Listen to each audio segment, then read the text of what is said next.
Hey, no time to explain, let's get right into it. Here, teammate died,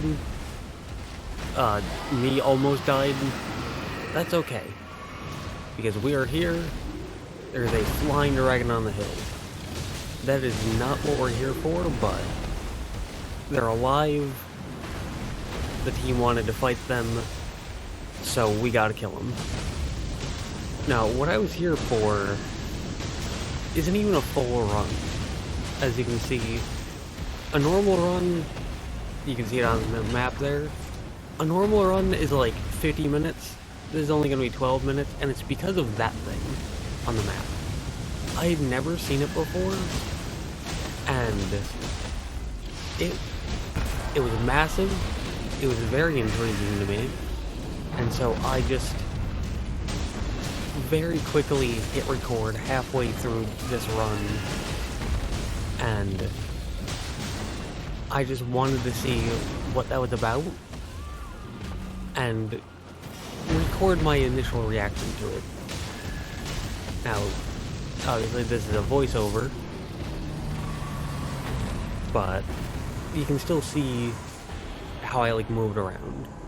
Here, Comet Azure seemed very good, so I picked that up and I dropped it because we have a Revenant and they can make use of that.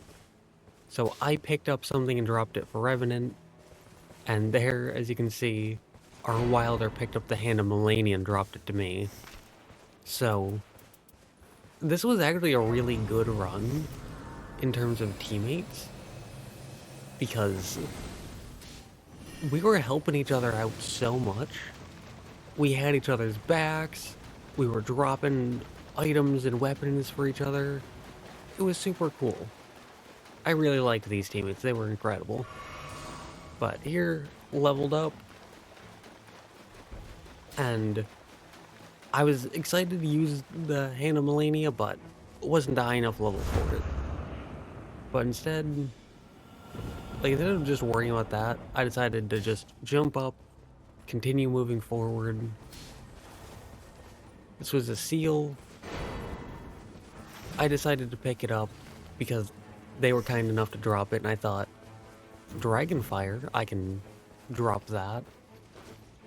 Or I can use that against a boss, rather.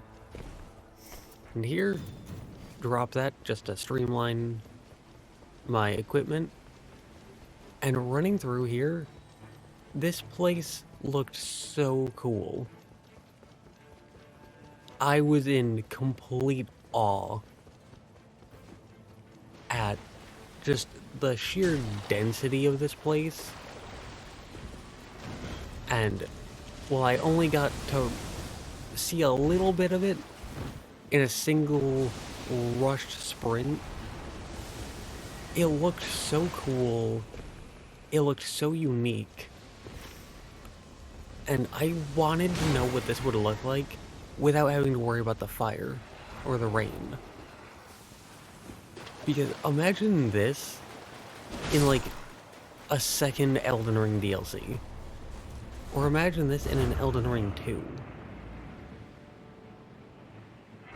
This would be an incredible area when you don't have to worry about the rain. It would be amazing. But here, there was a Headless Troll,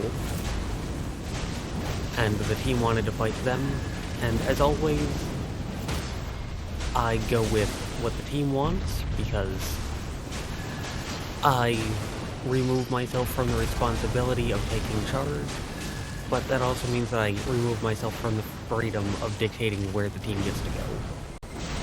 And I see that as a worthy trade-off.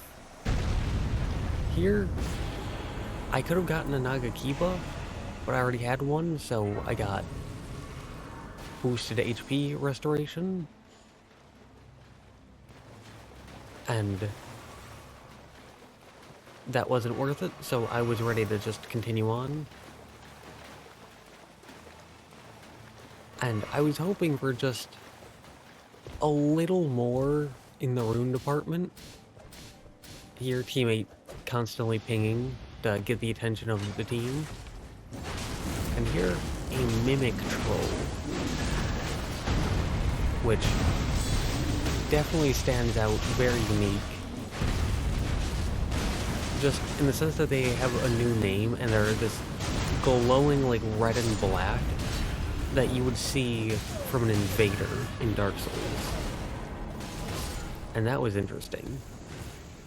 And with our death, we got objective achieved, which meant that I assumed that was something to deal with Wilder's, like, remembrance. There I popped Wonderful, which I purchased at the Round Table Hold. And then we got to make our way up. And here, just tried to focus on dodging, but still putting in damage. And yeah, as you can see, the classic Revenant trope of being a, like, 3-foot-tall child with a great axe. Here, replicate Armament. And I decided, let's replicate Hand of Melania and then drop it. And I didn't care for that. And I was hoping that one of my teammates would pick it up. And thankfully, Wilder, the same person who dropped me the first one, decided to pick up the second. So, he showed me a kindness with dropping one to me. And he had that kindness repaid with having a duplicate dropped right back at him. Here, I wasn't sure what that did. Like, obviously, it has something to do with the silver tiers from the base game, but I wasn't sure what. But there, I could have dropped down and gotten a level to use the Hand of Melania, but I decided not to, because that would have slowed the team down. And thankfully I was rewarded with that by being able to level up right there. Here, better damage. Not too sure about the range, but better damage. And has a better skill, along with the power of the undefeated. And something I didn't know at the time, but I figured out by the end of this run, was that power of the undefeated was basically the rally system from Bloodborne. If you take damage, you can get it back in a short period of time after. You can see on my health bar there, the red turned like a slightly faded red, and I can get that back by attacking. And here, we had Naturalborn of the Void as a boss. And so this is just Estelle. And I noticed a red thing there being like another Nightfarer who died on a different expedition. And I always enjoy seeing those. Not the whole someone dying part, but they can drop some good loot. And it just adds a bit of random chance to things. There, just wanted to quickly check the map to see if we had enough time. And here, probably should have popped my ult there, so that was a mistake on my part. And I went down. And the rain was coming in very quickly, as you can see. Thankfully, my team was kind enough to get me up despite the danger. And I figured we need to run, because we don't have time to beat this boss. However, I will stay long enough to revive Revenant, because they stayed to revive me. And if I get a good teammate, I'm going to repay them by trying to be the best teammate that I can be. Very unfortunate that we couldn't beat that boss. And there's a second boss here, and Wilder died because he refused to run. Very unfortunate, but yeah, this area just very, very cool. Absolutely massive. I love super densely packed areas. I love vertical areas. And this seemed to have both. Here, the Graven School Talisman, which boosts sorcery damage. And I wanted to give that to Revenant since I knew they had a sorcery staff. Here, decided to jump up, but I saw like a character little thing on the map, and I wanted to see what that was about. And it was just this guy. But I decided I can purchase 2 Starlight Shards for a measly 2,400 souls, or runes. And I could drop those to Revenant for the night 3, or the day 3 boss.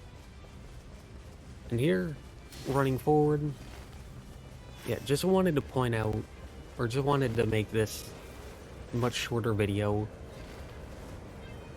because I saw that and I'd never seen it before, and it just looked so cool, and I wish we could get that in like a second Elden Ring DLC, or an Elden Ring 2, where you don't have to worry about the rain, and you can just take your time to slowly, thoroughly explore it, because it was a really cool looking area. Here, dropped a Warming Stone, so that way Wilder could get his health back. Because like I said, when I get really good teammates, I want to reward them by being a good teammate myself. And so I try extra hard, I pay more attention, I try to keep my reflexes up, try to be more productive. Doesn't always work, but it works well enough most of the time. I'd like to think that I've very rarely disappointed teammates. But here, I'm also showing this because I've never seen this before either. These like exile soldiers and banished knights. I've never seen them before as the precursor to a night boss. And just like that, I've never seen this as a night boss either. The Outland Commander, but we'll see them a later time hopefully. For now, yeah.